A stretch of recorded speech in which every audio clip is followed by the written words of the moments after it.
పోలీసులను ఆశ్రయించారు వైసీపీ నేత వల్లభనేని వంశీ. మాజీ మంత్రి పేర్ని నానితో కలిసి కృష్ణా జిల్లా అడిషనల్ ఎస్పీని కలిశారు వల్లభనేని. సోషల్ మీడియాలో తనపై అసత్య ప్రచారాలు చేస్తున్నారంటూ కూడా కంప్లైంట్ చేశారు.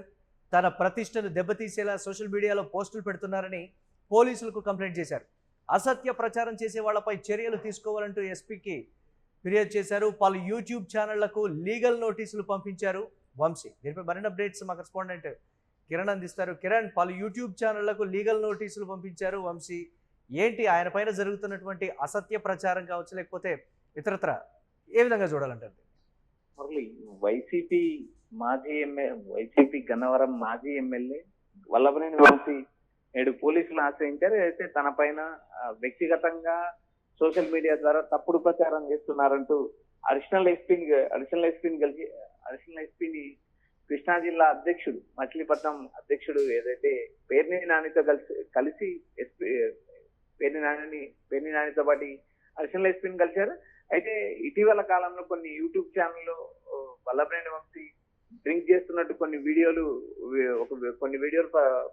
ప్రసారం అయ్యాయి. అయితే వాటిపైన ఆయన తన పైన తప్పుడు ప్రచారం చేస్తున్నారంటూ ఆగ్రహం వ్యక్తం చేశారు. అదేవిధంగా సుదీర్ఘకాలం తర్వాత ఆయన మళ్ళీ పోలీస్ స్టేషన్ మెట్లు దొక్కారు.